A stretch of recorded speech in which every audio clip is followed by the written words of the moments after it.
Hey guys, welcome back to another edition of the Detour Live. I'm your host Dan Jones, as always, my four-time national road champion from Australia, John Trevorrow, the voice of cycling, Phil Liggett, and a special guest, former pro and now doctor, William Walker. Great to have you on the show, William. When we get guests on, we like talking about old memories. But does it give you a cold sweat when people want to talk about the Vuelta? You rode it obviously back in 2006.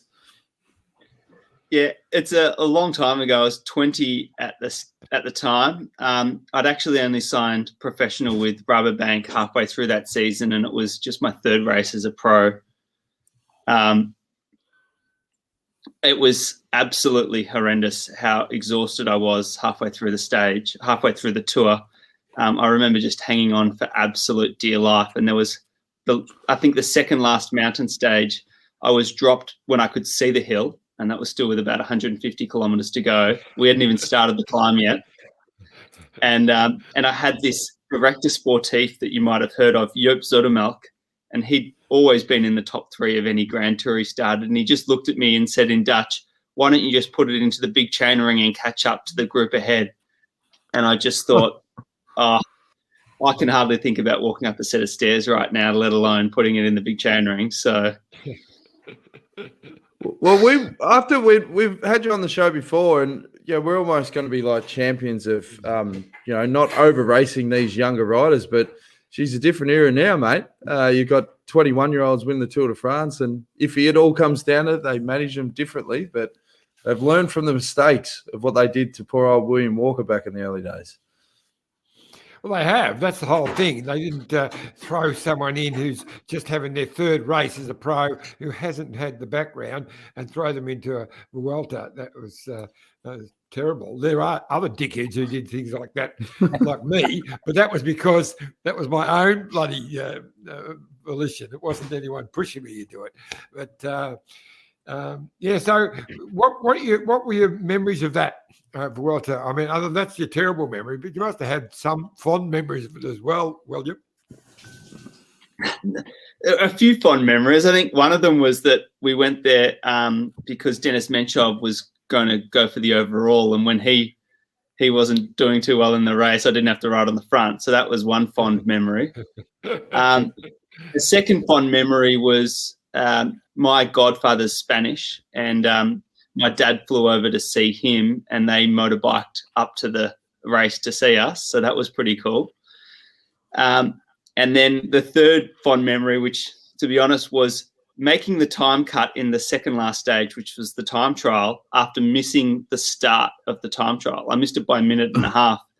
That sounds like an iffy story.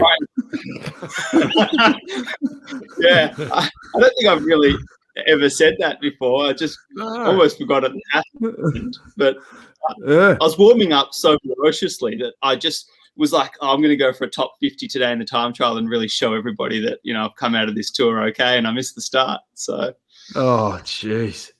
That would have been frightful. You always get those jitters when you miss your alarm in the morning, but that's next level. Were you warming up out on the road, obviously, not on the train or any of the bus or anything like that? So you out just riding on the circuit? No, I was on the train. You're on the train. Well, why didn't someone on the team grab you? Oh, no idea. Oh, you Zoetemelk. You should have known what was going on. Bloody hell. I know. Hey, Phil, what are your earliest memories of Will Walker? Because obviously Bay Crits, must start flooding back.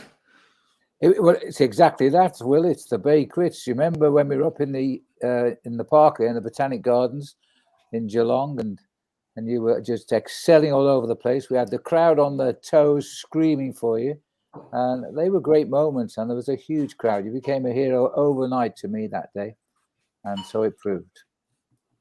I think it might have been the first Amy's ride might have been on at that same time, because it was a huge crowd, probably one of the biggest crowds we ever had at the Bay Crits. It was great. And I remember it well because Will was up away alone, and then he got caught by one of the Pommy guys who was in the team pursuit. I think gold medalist from the team pursuit later on, and I can't think of his name, and the two of you worked together. And he attacked you, and then you caught him and dropped him again, and managed to hold off a roaring bunch with Robbie McEwen raced back for second or third.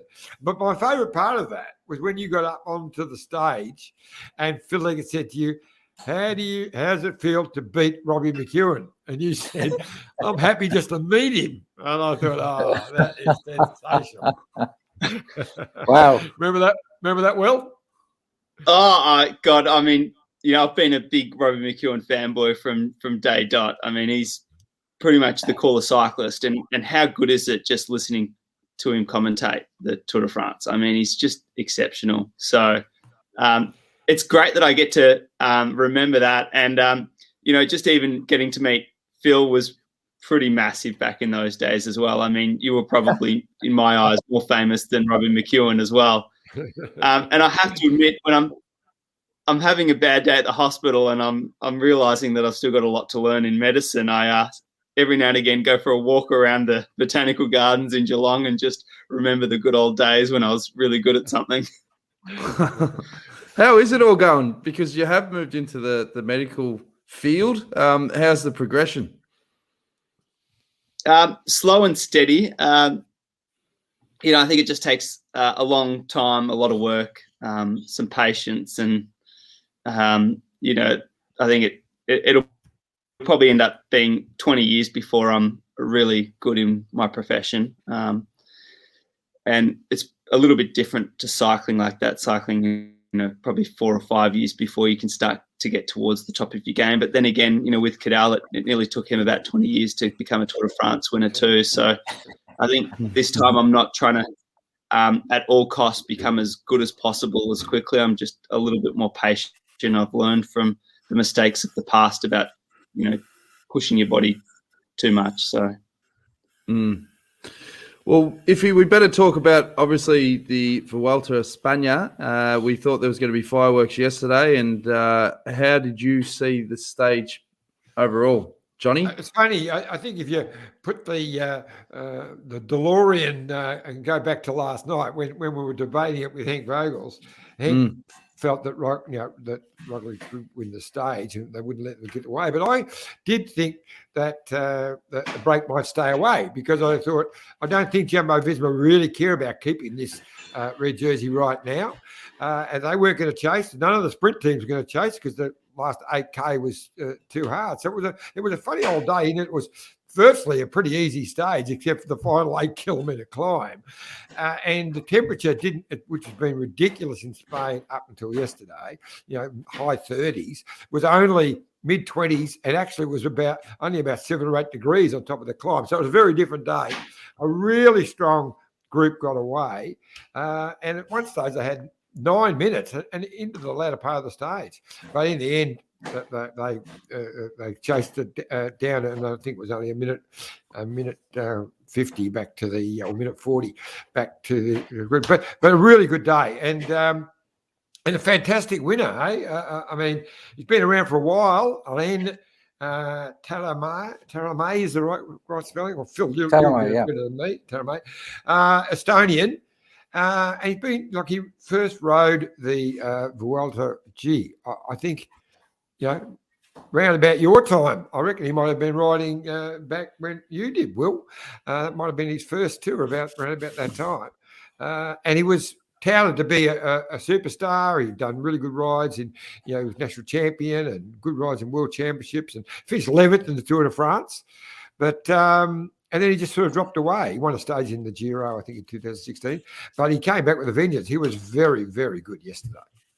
Phil, it's not just the pressure of having the jersey and having to put riders on the front. A lot of these guys, they don't want to do the post-race interviews and the protocols that go with it. That obviously must be taxing on a rider with all the things they have to do as a requirement with the jersey. Very much so. I mean, it's not like a racing car driver. Mentally, yes, he's going to be tired, but he's elated by victory, and he's quite prepared to give his interview, because he's not getting up next morning and doing it all again. When you've ridden a tough stage like that, Taramay is an old hand of the game. It was 2009, by the way, his first Vuelta, John, and he got a stage win. and it's 10 years since he won a stage in the Vuelta. His last win actually was 6 years ago, and that was a stage of the Tour of Italy. He has won national championships, like five times the time trial champion of his country, but he's just a plugger. He's a guy that isn't afraid of a long, lone attack. I remember him up around Goulwa in Victor Harbor a few years ago when he rode, I think he only rode one Santos Tour Down Under, and he almost pulled off the stage, went into Victor Harbor. He was caught out on the peninsula there, or it is the Fleurier Peninsula, where they pulled him back over the hills approaching the finish. I think Talamay was pulled off a big one yesterday for himself as well, personally. That's why he was crying at the finish, because the team had got ripped apart by the team director sportif during the Tour de France for not trying hard enough. Well, they got their answer here at the Tour of Spain after only 3 days of racing. So he's an old hand, and he's got a big heart, and he never stops trying. And they gambled yesterday, but I think we see some great bike races this year. We've got the high-paid teams, a handful of them, and the rest are just earning a reasonable salary, but they're not afraid to attack anymore. And Ineos had a typical start to this Vuelta, like they had for the Tour de France. They've had bad luck. They lost time. Carapaz cracked. I think Carapaz might be dropping into the ranks of the also-ran on the team in the next few days if he keeps this up. But they're still having a great season, but it's not working out for them in the Grand Tours. And Talamay took advantage of that. Okay, he should lead by the end of today's stage. It's reasonably flat by any standard. But once we get back in the mountains, he won't pull that stunt again, and the team won't be able to keep him in the red jersey. But I think our favourite is still Roglic. Well, that's what I was meaning. Like, Roglic would be like, the fact that I don't have to have a week of all the extra commitments with the jersey, that's another element that they go, you know what, just take it. And the fact that he's only 30 seconds off, that's manageable if the form's good. Yeah, I think he'd be very happy with the way it's going. Bit surprised on Seb Kuss having a bad day yesterday, because he usually rides on the shoulder of Roglic till the last seconds of the stage, but he fell away. These boys must be getting tired. It's been a very, not just the usual season, if you like, but it's been a very aggressive season. The bike races have been really exciting to watch. It's not been controlled by a big team this year, which I think is fabulous. And of course, the Olympics coming on the back of the Tour de France, and Ineos getting 2 gold medals, mountain biking and the road race, then both of those guys are in the Vuelta, and both are showing signs of tiredness. So I think we're in for a great 2.5 weeks that's left of the Vuelta for sure. If you got one for you, Free Ranger says, after a big season, are Ineos expecting too much from Carapaz?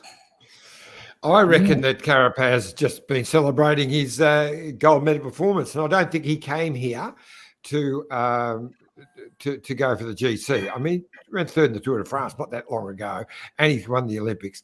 I think he's just here as support, and they're going to be a big chance, Ineos, in this tour, because I reckon Jumbo Visma showed some signs of cracking a bit yesterday. I mean, it's only day 3. You wouldn't think that they'd be in that much trouble. It wasn't a hard day, except for the last climb. And you mentioned Sepp Kuss. You would think he'd be there, but none of the team were there. At the finish there, Roglic didn't have one rider within about a minute or 2 minutes of him. So that's a bit of a concern when we haven't even got to a real mountain stage yet. I think stage 9 is a ripper. I think stage 6 is fairly hard, but stage 9 is a real mountain stage. So it's going to be interesting because Ineos is very strong, as are Bahrain. Right. The sheriff had been happy that Landa had a good day. Because, geez, you don't want a couple of bad days with the sheriff in charge, because then the blood starts filling up in that vein and you get the stink eye. Oh, Jack Haig didn't do was back a bit yesterday. So he's obviously there in a support role as well. So very strong team. So I reckon this is no lay down misère that Roglic's going to win this Vuelta. I think it's going to be a really good bike race come the third week. So I've got a couple. Couple of questions for you, Will. McVilly Velo, that must be Vaughan. He says, Will, were you happy that the year you rode for Fuji Cerveto wasn't the year they changed the kit to Pooh Brown? Actually, my brother raced my brother raced for the team the year after when they were poo brown. So I don't know. It wasn't that bad, really. I've seen worse. Yeah, but I've never worse? understood. You can pick any color. Obviously, it's got to align with the branding and that. But don't pick poo brown. It's never going to be a big seller. It's not going to fly off the shelves. It's like it was meant to be gold. Gold.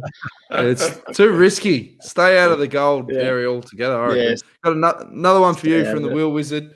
He says, congratulations on being a Dr. Will, and Zoldemike as DS was not good. Will, I think you meant when you rode the Vuelta and Giro next year, were you too young? Yeah, that's a really good question. And for me, I was probably too young, but other young guys are doing it now and they're excelling and they're winning the Tour de France. So whether they're just more talented and they've got more resistance than I had, that could be a good answer. And realistically, I might have ended up having the same heart troubles whether I did it or not at that age. And so I'm pretty glad I got 2 Grand Tours in, and things might have been different if I did them later, but we also don't know that. So I guess I've got lots of good fond memories of suffering.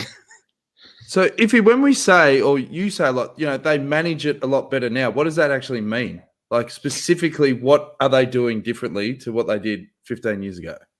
Well, they're taking more notice of the data of where you are in at your fitness levels and all that sort of thing, how tired you are.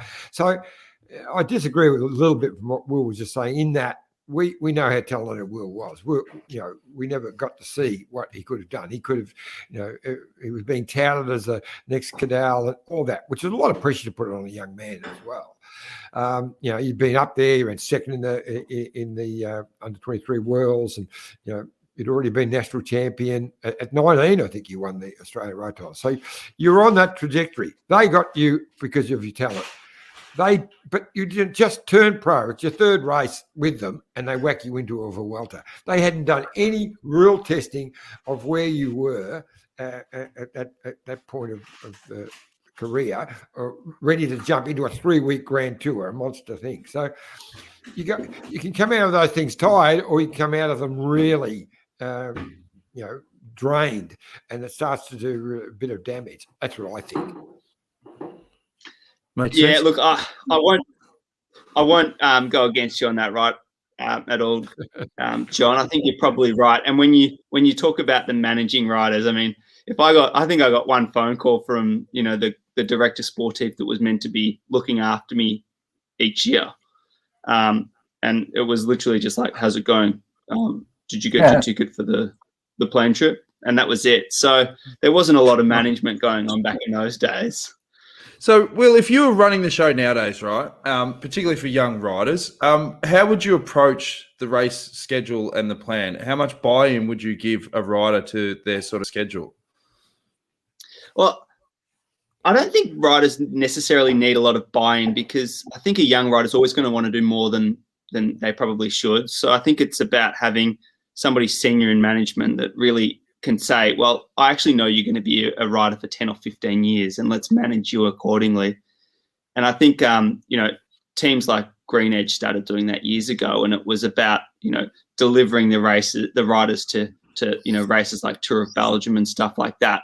And it's the same thing that Quick Step started doing with Remco, but then they did the complete opposite. After 8 months out of competition, they put him in his first race back at the Giro d'Italia. So I think, in my mind, that was a massive fail on their part, and we'll see what that does to his career. It might not have any influence at all, but I think it's about holding them back and telling them that it's good for their career, and still saying to them, look, we're still going to work towards these races in the future, but we're going to do it in the right way so that you don't overload the system.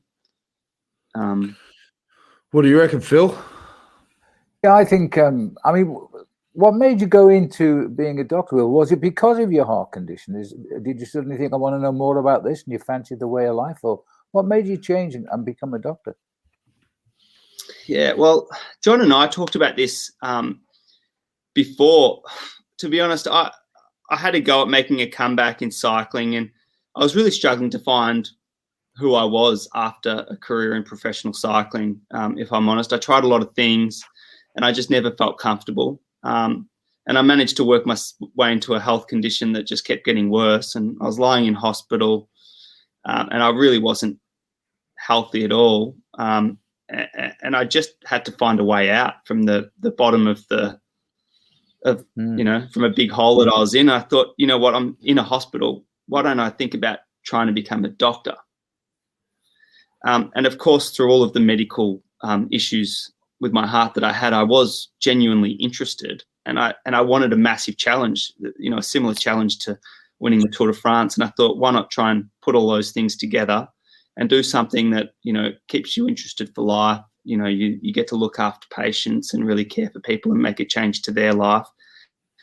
But I'd be lying if I said that, for me, part of medicine is replacing that part of cycling that I lost, which was, a competition, a real lifelong challenge, and something that you've got to dedicate, a lot of your waking hours towards.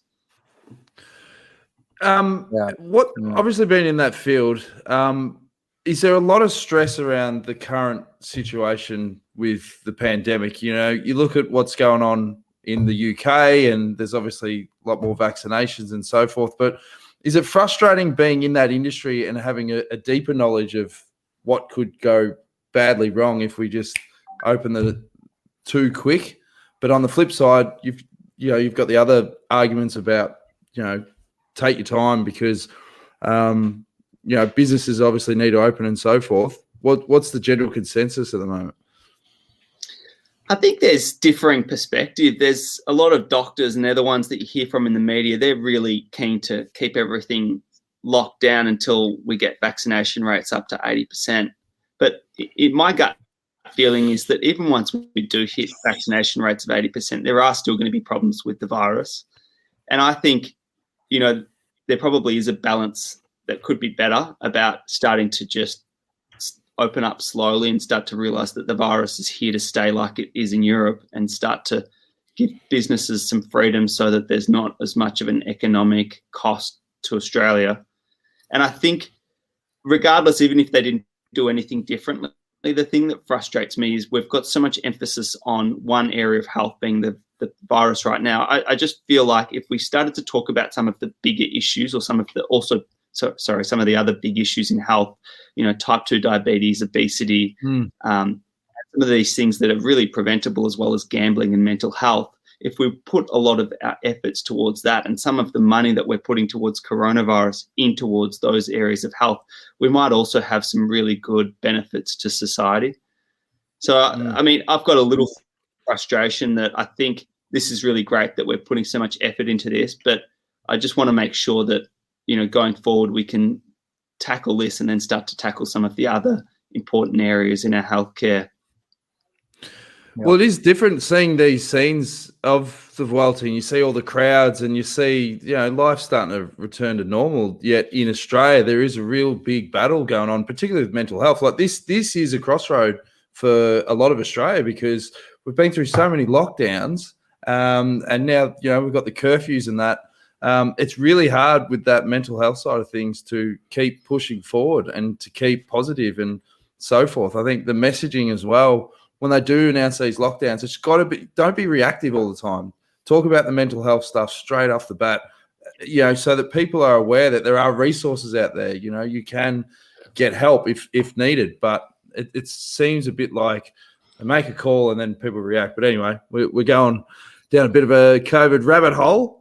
Colin Morley says, John's Detour podcast episode with Will 2 or so years ago, I think it was about a year ago, is outstanding and worth listening to. That was a fantastic episode. So that goes through, your career and some of the things that happened. So if you want to jump on and have a listen to that, that's definitely worth doing. And McVilly has come back again and said, how good was Grabowski? And tell us the story of the 2005 Worlds.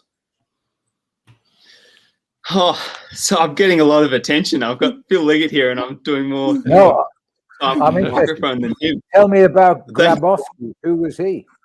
Yeah. So Grabowski in my day was this, young. I think he was from Ukraine. He just was winning a lot of races, and we rocked up to the Worlds, and we were a pretty strong outfit coming from the Rabobank Continental team. We had a lot of guys that could have potentially won the Worlds in Madrid that year. And he just went away from the start. We never saw him. I mean, he was just so much stronger than everybody else. I mean, I didn't get to go head-to-head with him on the final climb or anything because he was probably already 2.5 minutes ahead. But he's got a sad fate as well. I mean, I can't remember exactly, but he ended up having a really similar fate to me with cardiac issues and some depression as well. And he ended up passing away, or I can't remember exactly what happened. So it's quite sad. What was his first name? Was it Dimitri? Dimitri, yeah. It was. Oh, okay. Yeah. So he won that Worlds, and you ran second, if I remember rightly well. Yeah. Yeah. Wow. So it was a pretty special performance. But yeah, we'll have to Google that, because I do remember there was something pretty sad about that. But we'll have to Google. One of our many listeners will jump on and tell us exactly what happened to him. Probably Will Wizard. Yeah, no, or Vaughan, I reckon. Come on, Will Wizard, where are you when we need you? Exactly. Hey, fellas, why don't we have a quick word from Bike Exchange and the Amy Gillett Foundation. When we come back, we'll have a look at the profile for Stage 4, try and make some bold predictions. And I've sent out the link to Julian Dean. He's en route to the start. He may or may not jump on by the end of the show. So plenty more to come on the detour, hopefully. Fingers crossed, and hopefully his Wi-Fi is good. But here's a quick word from our great mates at Bike Exchange and Amy Gillett Foundation. Look at this bike. You think it's just a bike, right? But it's not. It's a bike 374 people are looking at. This guy, this girl, them, all looking at it. People from here, there, and wherever this is. People that are looking for a bike. Or just a piece of it. Amateurs, semi-amateurs, and pro-amateurs. This guy wants this bike, but with this crank and these bars. This could be the perfect match, but not this one. This girl has a bike to sell, and thousands of people might purchase it. Eyes on Bikes help grow small businesses. His, hers, yours, and the latest data and insights help those businesses keep moving. We are the world's #1 bike marketplace, with over 500,000 products and 900 brands, where buyers and sellers are brought together in a place where a bike is never just a bike. Bike Exchange, where the world buys, sells, learns, and rides. Life is like a two-way street. It's about consideration and mutual respect. Roads are much the same. However you get around, walk, ride or drive, if we share our roads, we can all be safer. The Amy Gillett Foundation is Australia's peak cycling safety charity. Our mission is for safe cycling in Australia. Our vision is for 0 cyclist deaths. Over the last year, we've seen an enormous increase in people taking up cycling, whether it be for recreation, with the family, commuting, or even to start your own cycling career. We need to do more to make it safer for every cyclist. 20 cyclists every day are hospitalised, and 1 cyclist is killed every 10 days on Australian roads. So, the next time you jump on your bike or hop in your car, remember to practice the 4 C's. Be courteous, calm, considerate, and conscientious. Every cyclist death is preventable, and we all deserve to get home safely. Please donate to help the Amy Gillett Foundation make the roads safer for you and for me. Thanks again to our great mates at Bike Exchange, and some great messaging there from the Amy Gillett Foundation, and even better voiceover work by the fabulous Phil Liggett. So if he's Stage 4, it looks like one on paper that could be right up the alley of Michael Matthews, because the research says there's a bit of a kicker at the final there. 400 metres, they're saying it's 5%, but the Velo Viewer is saying possibly 6%. The harder the better for bleed. It's got Michael Matthews' name written all over it. All right, he is my pick. Not biased on this show at all. That was one of the best sprints he's put up a couple of days ago when he ran third to Philipson and Jacobson, who are quicker than him. on the flat. But you could finish like this, just like in stage 2 of the Tour de France, when he was so good up the hill there. A fantastic second place. He can win. He's my pick to win tonight's stage. What do you think, Phil? I can't argue with John on this occasion. This is a perfect Michael Matthews finish. He's a strong boy. He's not quite as fast as the twitch fibers on somebody like Philipsen on a flat finish, but put him pure strength. Michael is the boy. He's an under 23 world road race champion, which was won on the slopes of Geelong, coming up the main street there, Murrumbul. So he's got the strength for that sort of finish, and I think he is the man to beat today. But hey, I know we got stage 1 prediction right. We got stage 2 right with Philipsen, because I told you that's why he finished last in the time trial, so he could win the sprint the next day in the road race. Nobody would have guessed yesterday's winner. Brilliantly taken by Talamay. But I reckon we've got it right today, John. In fact, if we're right today, I'm not coming back on the show. Ever. I can't keep doing it. Just can't keep doing it. Well, you might as well throw your hat in the ring, William. What do you think is going to happen? It's hard because on that final, it's hard to really figure out the profile, how hard it really is. That I'd love to see that last kilometre exactly, because there it looks like it only goes up about 75 metres over a couple of K. So, if it's not as hard as possible, somebody like Demar could win or Philipsen. So, but I mean, obviously we want to see Matthews win. But I think it will be a sprint finish, especially with the leader now being from a small team. They'll want to protect that jersey at all costs. So that'll mean, we get to tune in and see a sprint finish.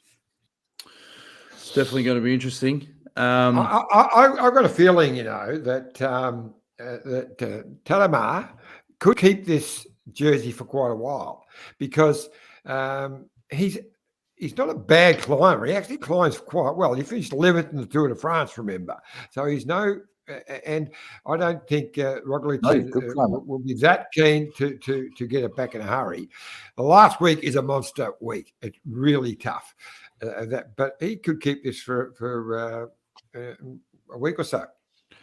Hey, in other random news, it just popped in my head. Have you been watching Australian Survivor, William? How good. Baden Cook obviously is on Survivor. Did you watch last night's episode? To be honest, I'm more I'm probably better to talk about the analysis of Survivor than the Vuelta at the moment. Let's go. We can go down a rabbit hole. Apologies to our international I'm a big Cookie fan. I've got to admit, he's just been exceptional from the start, and I'm glad he got given a second chance, I think, because they like him. But he's been a really good team builder. He's been great in the challenges. He speaks well. We always see that old Cookie when he was winning the green jersey, that kind of that flair that he had. But I have to admit that the skills that he's got from being in a cycling team and being a leader and being a teammate, I mean, they really just come through on Survivor. He has just not put a foot wrong. He's got a lot of skills there that are really impressive. So he's a great poker player. So he's always reading people. And in the early days, like I was watching his face, and Cookie's eyes open up, and he's just scanned like bloody RoboCop, and he's just analyzing the game. And then for the people overseas that can't watch it, VPN Channel 10 Australian Survivor, and you'll be able to see some episodes with 2003 green jersey winner. But he got voted off last night, and we were spewing, watching the TV, and we're like, oh, no, he's done. Oh, I'm not going to watch the rest of this. This is crap. And then he goes to walk after, put his candle out. It was a weird challenge, because 3 people won immunity, and then they had to build a fire, and whoever won got to vote 1 vote, and they voted out. And they wanted Cookie out because they know he's too strong. He's a threat. Get rid of him.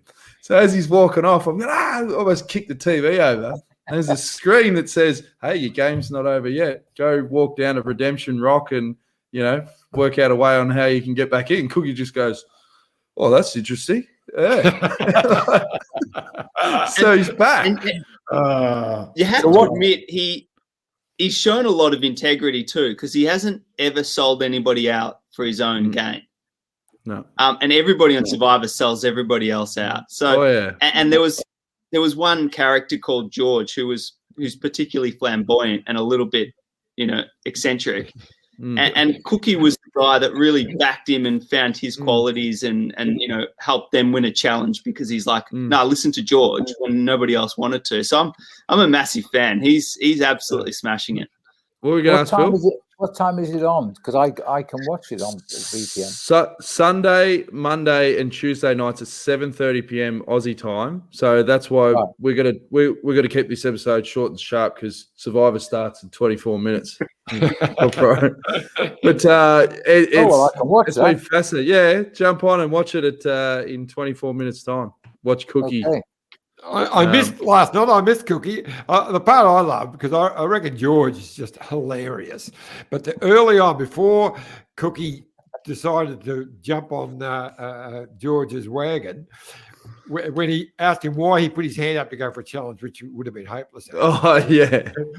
and he tried to. He said, "You're delusional." Delusional. Yeah. And I thought that's sensational. Oh yeah. I'll jump on board with this bloke. Anyway, we'll have a laugh. I know we talked about it. Sorry, mate. Go on.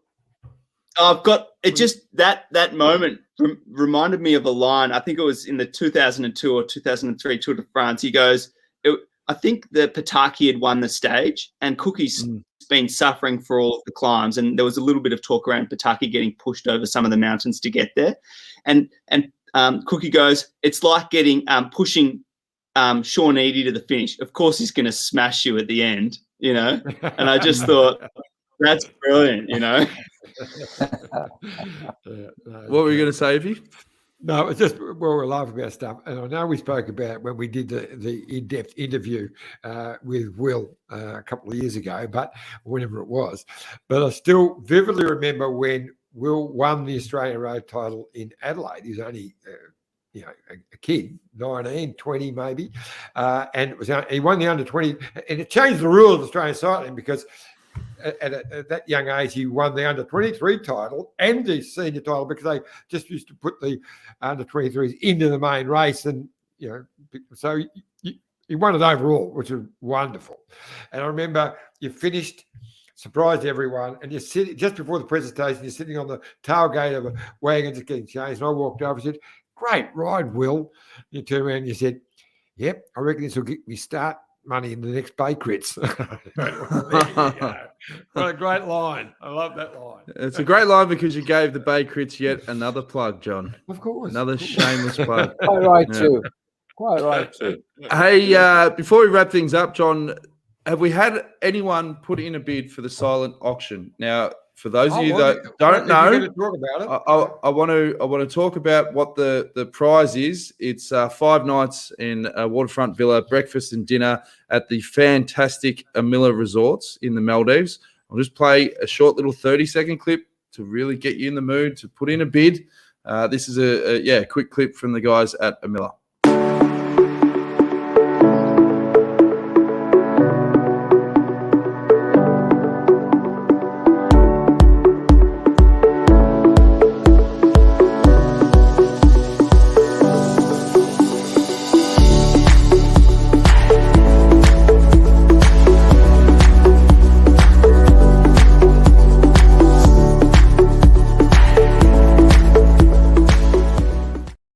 Yeah, fantastic. And if you want to have a look, if you're listening to this, go to Amilla, AMILLA.com.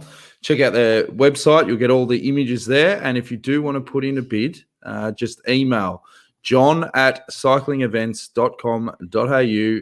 Johnny, have we had a bid? We have our first bid. I think it's almost too low to even announce, but we'll announce it because this person's starting low. I think he's prepared to go up a little, but it's $2,000 Australian. Yep. So that's the first bid that's come through.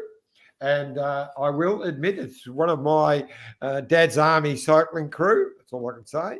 Because I was out on the ride this morning and they all were buzzing me on it because they're all followers of the detour. And so this guy said, right, I'll start with $2,000. I said, well, you won't get it for that. I said, well, got to start somewhere. And he's right. He's right. It and started. it's worth over 13,500 Aussie dollars. So that's a bargain. It's like the old castle. Tell him he's dreaming. So it's going to run right through the Vuelta. On the final day of the Vuelta, we'll announce the highest bid, and then Amelia Resorts will send through a voucher for the whole thing, and you'll get an invoice direct from Kareka Foundation from Lindy, and that'll be sensational. And of course, it's to raise money for the Kareka Foundation, KARIEGA.coz.za/Peloton. Join Phil's Peloton, get involved. It's a great cause, and we've mentioned a few times throughout the Tour de France. Like everywhere else, they're really struggling with the COVID and the inability to have tourists, which is a big part of their revenue, and it's just been cut off. So without the support from fantastic viewers like yourselves, they really struggle. So any donation is important, and if you want to have a bid on that prize, make sure you do, because we really hope that it goes for good money, Iffy. I'm sure it will. And it's really drastically needed, as Lindy and Phil have been explaining to us. With the whole worldwide pandemic, there are no visitors, so there is no income for the park to be able to pay the staff who look after the animals and have done a fantastic job of virtually saving the rhinos in that area because of the poachers and what was happening. So it's a fantastic opportunity. Also, I haven't. I'm going to spring this one on you, Dan. You don't know about this yet, but just looking at Dan's face. It makes me nervous. We might get Will involved in this one as well. I'll get an e-bike for you, Dan, because I know you're going to ride around, and Will is only doing a little bit of cycling at the moment, but we might get him on board. E-bike. We've been talking about the wonderful Amy Gillett. Great Ocean Road Grand Fondo, which is on later in the year, end of October, November. I think I've got the dates. I've got them there somewhere. End of October. Yep. It's a wonderful day down at Lawn. Fantastic circuit, but there's different distances for everyone. Hi, Trish. For those watching who are not watching on the YouTube, who are listening to the Detour podcast, that was Trish Liggett sticking her head in the background. But anyway, but what I'm going to do, we're going to have a Detour bunch. So anyone who is a Detour listener, whatever, who wants to do, who enters for the Amy Gillett Grand Fondo, for the Great Australian Grand Fondo, we're going to have a special breakfast, catch up before the start, and ride together in a group. I'm going to do the big one, 100. I'll do it on an e-bike. No worries. Yeah. Crank it up to 60. Yeah, big fluffy seat so we don't get a sore bum. Yeah, for sure. I don't care. But it'll be sensational. We'll try and drag you down to that as well. It'll be a really, really good day. Well, we need a doctor. Yeah. That's for sure. Yeah. You can sign me up, John. And I think this year I'd like to raise some money for the Amy Gillett Foundation as well, because it's just such a fantastic cause. Yeah. And I might know someone who can get us some kit, John. Someone I know it does some custom kit. We might be able to get some custom kit done for the day. Okay. Sounds good. Sounds good. All right. Now, there is you realise, Will, that you now have a similarity with Phil. You used to look up to Phil Liggett. You still do, the voice of cycling. But he is also a doctor. I was there when he was made a doctor. That's right. At Dr. Phil. You've got Dr. Phil meets Dr. Will. Dr. Phil and Dr. Will. That's what we should have called the episode. Yes, I think we will. I'll rename it. We might. Well, that's a real honour. No, that was an amazing ceremony in South Australia when the university gave me a doctorate last year. But I've not been back to Australia since because of COVID, of course, which is a great sadness.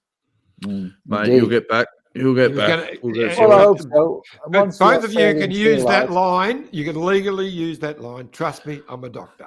You can both do it. Well, put it this way, Phil. The amount of bloody plugs John has done for the Bay Classic on this program, when it does open up, it'll be back bigger than ever. It has It'll to. be wonderful. It'll be has wonderful. to. Can't wait to get back to Williamstown, Geelong, All right. and Esplanade. Yeah. Before we wrap, here's a couple of quick comments. The Will Wizard says Grabowski died of a heart attack in 2017 in Israel. He's 32 years old. Vili Velo again says Taramo is a classic climber, third in the Mont Ventoux Challenge 2019. He will hang on to the jersey for a while. Yeah. Dale Simmons says Jay McCarthy riding with the Sagan boys the other day. We thinking another DE signing. That's interesting. Because we haven't heard about Jay McCartney for a while because he had that really bad crash last year and was out of a contract this year. But he won the Cadell Evans. He had a stellar year a couple of years ago. Won the Great Ocean Road Race. He's a classy bike rider, and it was a real shame. He got just when his contract was up for renewal, he had his injury, and it was just it all went pear shaped, as they say. But it'd be fantastic for him to get back into the pro peloton where he should be. Great guy too. Free Ranger says the Detour delegation.